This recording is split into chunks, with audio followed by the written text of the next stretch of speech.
now, everyone. You will not be seeing me. I just noticed it's getting late, and I did promise that I was going to bring Bible study. So we are going to listen to Joshua chapter 10, and I'll play a couple of chapters. So you won't see me, you'll just hear the lesson. Now Adoni-Zedek, king of Jerusalem, heard that Joshua had taken Ai and totally destroyed it, doing to Ai and its king as he had done to Jericho and its king, and that the people of Gibeon had made a treaty of peace with Israel and were living near them. He and his people were very much alarmed at this, because Gibeon was an important city, like one of the royal cities. It was larger than Ai, and all its men were good fighters. So Adoni-Zedek, king of Jerusalem, appealed to Hohan, king of Hebron, Piram, king of Jarmuth, Japhiah, king of Lachish, and Deba, king of Eglon. Come up and help me attack Gibeon, because it has made peace with Joshua and the Israelites. Then the 5 kings of the Amorites, the kings of Jerusalem, Hebron, Jarmuth, Lachish, and Eglon, joined forces. They moved up with all their troops and took up positions against Gibeon and attacked it. The Gibeonites then sent word to Joshua in the camp at Gilgal. Do not abandon your servants. Come up to us quickly and save us.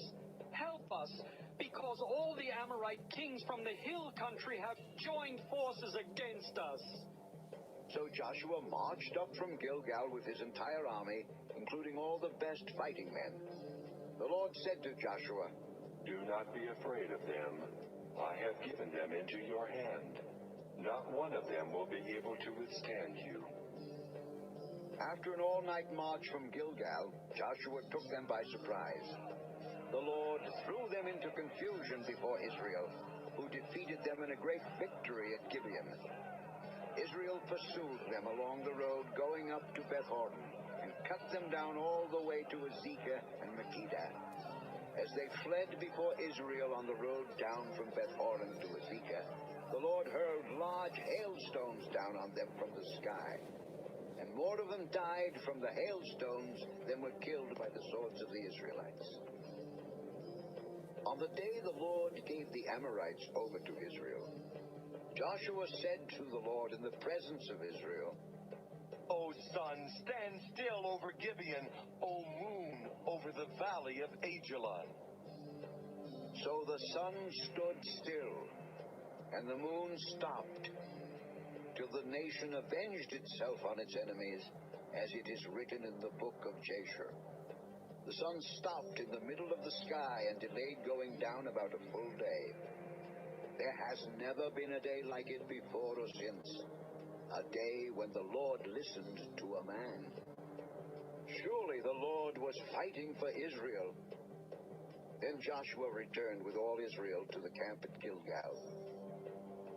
Now the 5 kings had fled and hidden in the cave at Makkedah. When Joshua was told that the 5 kings had been found hiding in the cave at Makkedah, he said, Roll large rocks up to the mouth of the cave and post some men there to guard it. But don't stop.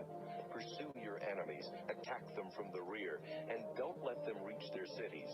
For the Lord your God has given them into your hand. So Joshua and the Israelites destroyed them completely, So we're still in chapter almost 10. to a man. But the few who were left reached their fortified cities. The whole army then returned safely to Joshua in the camp at Makkedah, and no one uttered a word against the Israelites. Joshua said, Open the mouth of the cave and bring those 5 kings out to me. So they brought the 5 kings out of the cave, the kings of Jerusalem, Hebron, Jarmuth, Lachish, and Eglon. When they had brought these kings to Joshua, he summoned all the men of Israel and said to the army commanders who had come with him, Come here and put your feet on the necks of these kings. So they came forward and placed their feet on their necks. Joshua said to them, Do not be afraid. Do not be discouraged. Be strong and courageous. This is what the Lord will do to all the enemies you are going to fight.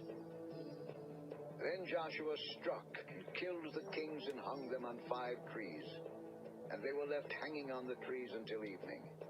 At sunset, Joshua gave the order, and they took them down from the trees and threw them into the cave where they had been hiding. At the mouth of the cave they placed large rocks, which are there to this day. That day Joshua took Makkedah. He put the city and its king to the sword, and totally destroyed everyone in it. He left no survivors. And he did to the king of Makkedah as he had done to the king of Jericho. Then Joshua and all Israel with him moved on from Makkedah to Libnah and attacked it. The Lord also gave that city and its king into Israel's hand. The city and everyone in it Joshua put to the sword. He left no survivors there. And he did to its king as he had done to the king of Jericho. Then Joshua and all Israel with him moved on from Libnah to Lachish. He took up positions against it and attacked it. The Lord handed Lachish over to Israel, and Joshua took it on the 2nd day. The city and everyone in it he put to the sword, just as he had done to Libnah.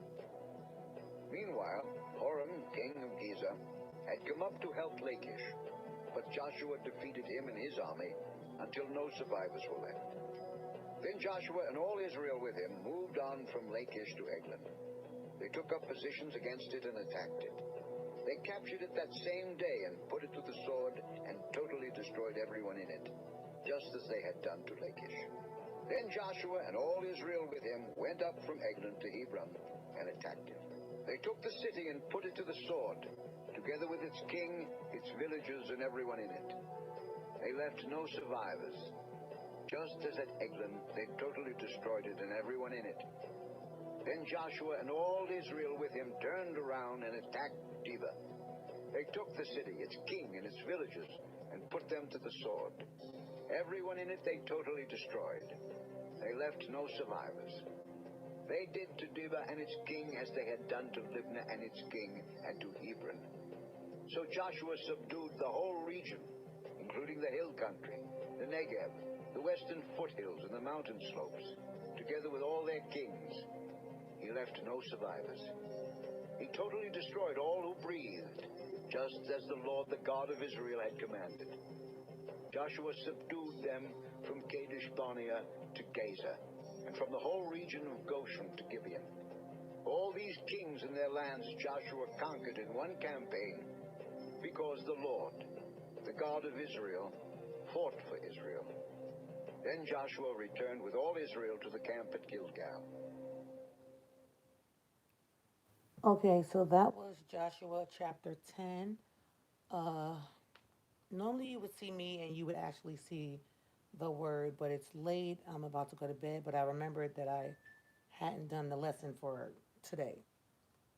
So love you all. May the Most High bless you, and I will talk to you guys soon. Most High willing.